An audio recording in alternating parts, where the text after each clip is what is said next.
27 सालों के बाद दिल्ली में बेशक बीजेपी को फिर से सत्ता चलाने का मौका मिल गया हो, लेकिन उसके रास्ते में विपक्ष यानी कि आम आदमी पार्टी अभी भी रोड़ा बनी हुई है। ऐसा हम क्यों कह रहे हैं, आइए आपको बताते हैं।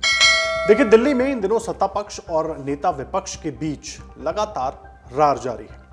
महिला समृद्धि योजना के तहत दिल्ली की महिलाओं को मिलने वाले 2500 रुपए पर घमासान हो रहा है। एक तरफ जहां दिल्ली के सत्ता में आए हुए बीजेपी को जुम्मा जुम्मा एक महीना भी नहीं हुआ, वो अभी से कह रही है कि दिल्ली का खजाना खाली हो गया है। जबकि चुनावी रैलियों में बीजेपी नेताओं का कहना था कि दिल्ली की सत्ता में आते ही पहली कैबिनेट में महिला समृद्धि योजना लागू कर दी जाएगी। लेकिन सीएम रेखा गुप्ता को पदभार संभाले हुए करीब 5 से ज्यादा दिन हो गए और पहली कैबिनेट की बैठक भी हो गई, लेकिन महिला समृद्धि योजना पर सिर्फ भरोसा देने के बजाय सरकार कुछ और बोलने को तैयार नहीं है। ऐसे में सवाल ये उठता है कि क्या महिलाओं को 2500 रुपए मिलेंगे भी या नहीं, या फिर देर से मिलेंगे। सवाल यह है कि अगर 2500 रुपए मिलेंगे तो कब मिलेंगे। सरकार बनने के बाद क्या बीजेपी को इसी तरीके से बयान देना चाहिए? इस पर बीजेपी और आम आदमी पार्टी नेताओं का क्या कहना है, वो सब कुछ आपको बताएंगे। देखिए, इसी कड़ी में प्रेस कॉन्फ्रेंस के दौरान सीएम रेखा गुप्ता से सवाल पूछा गया तो उनका कहना है कि पिछली आम आदमी पार्टी सरकार ने राज्य का खजाना खाली छोड़ दिया है। फिर भी उन्होंने भरोसा दिया कि बीजेपी सरकार अपनी महत्वाकांक्षी महिला समृद्धि योजना को जरूर लागू करेगी। इस योजना के तहत दिल्ली की पात्र महिलाओं को हर महीने 2500 रुपए की आर्थिक मदद दी जाएगी। सुनिए एक बार रेखा गुप्ता ने क्या कुछ कहा था।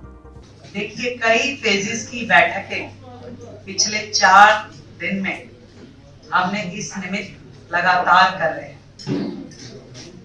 जो स्थिति सरकार ने हमारे सामने छोड़ी है, जब हम अधिकारियों के साथ बैठ करके आज की सरकार का फाइनेंशियल स्टेटस देखते हैं तो सारे के सारे सरकारी खजाने खाली दिखाई देते हैं। ये दिल्ली की जनता के लिए एक रेगुलर फीचर, एक रेगुलर काम है बहनों के लिए, और इसकी बहुत ही डिटेल्ड प्लानिंग के साथ में इसे हम जनता के बीच में लाएंगे।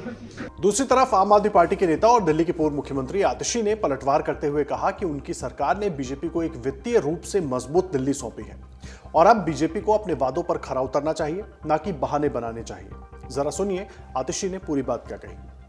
मोदी जी ने गारंटी दी थी कि पहली कैबिनेट के बैठक में 2500 रुपए की सम्मान राशि दिल्ली की हर महिला को देने की स्कीम पास होगी। पहली कैबिनेट खत्म हो गई और मोदी जी की गारंटी झूठी साबित हो गई। मोदी जी ने यह भी कहा था कि 8 मार्च तक दिल्ली की हर महिला के खाते में 2500 रुपए की पहली किश्त आ जाएगी। तो हम मुख्यमंत्री से मिलके आए हैं और हमने उनसे ये डिमांड रखी है, एक मजबूत विपक्ष होने के नाते, दिल्ली के लोगों की आवाज़ सदन तक पहुंचाने के नाते, कि दिल्ली की महिलाएं इंतजार कर रही हैं कि 8 मार्च को पहली किश्त जरूर आएगी। देखिए, जिस 2500 रुपए को लेकर लड़ाई हो रही है, खजाना खाली और वित्तीय रूप से मजबूत सरकार की बात हो रही है, उसके पीछे की पूरी कहानी तो हम आपको बता ही रहे हैं, लेकिन आपको बताते हैं कि 2500 रुपए देने के लिए सरकार को कितनी रकम हर महीने चाहिए होगी। दिल्ली में इस योजना को लागू करने के लिए सरकार को कितने पैसे की जरूरत होगी, ये एक बड़ा सवाल है। दिल्ली में करीब 38 लाख महिलाएं इस योजना के लिए पात्र हो सकती हैं। अगर हर महिला को हर महीने 2500 रुपए दिए जाएं तो हर महीने का खर्च करीब 950 करोड़ रुपए होगा और सालाना खर्च 11,400 करोड़ रुपए होगा। यह राशि दिल्ली के मौजूदा बजट 77,000 करोड़ का लगभग 15% है। अब सवाल यह है कि क्या इससे दिल्ली का वित्तीय घाटा बढ़ेगा? अगर दिल्ली सरकार इस रकम को अपनी मौजूदा आय से पूरा नहीं कर पाती है तो उसे या तो कर्ज लेना होगा या दूसरे क्षेत्रों से फंड्स को डाइवर्ट करना होगा। पिछली आप सरकार के दावे के हिसाब से दिल्ली एक रेवेन्यू सरप्लस राज्य था, लेकिन अगर नई सरकार को यह रकम कर्ज से जुटानी पड़ी तो यह सरप्लस खत्म हो सकता है और घाटा बढ़ सकता है। इसका असर शिक्षा, स्वास्थ्य और बुनियादी ढांचे जैसे क्षेत्रों पर पड़ सकता है, जहां से फंड्स काटे जा सकते हैं। देखिए, बीजेपी 27 साल बाद दिल्ली में सत्ता में लौटी है और 70 में से 48 सीटें जीतकर उसने आपका 10 साल का शासन खत्म किया है। अब जनता की नजर इस बात पर है कि क्या सरकार अपने वादों को पूरा कर पाएगी। महिला समृद्धि योजना महिलाओं के लिए आर्थिक सहायता का वादा है और बीजेपी की विश्वसनीयता की भी परीक्षा है।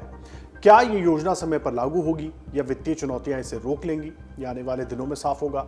दिल्ली के लोग उम्मीद कर रहे हैं कि नई सरकार बहानों से बचकर अपने वादों को पूरा करे। महिला समृद्धि योजना लागू करना आर्थिक मदद का सवाल तो है ही, इसके साथ ही ये दिल्ली के विकास के लिए सरकार की प्रतिबद्धता को भी दर्शाएगा और साथ ही साथ चुनावी रैलियों में जिन गारंटियों की बात की थी उसके हिसाब से अगर ये फैसले आगे क्रियान्वित किए जाते हैं तो सरकार को और मजबूती भी देगा और कहीं ना कहीं इससे लोगों का भरोसा सरकार पर बढ़ेगा।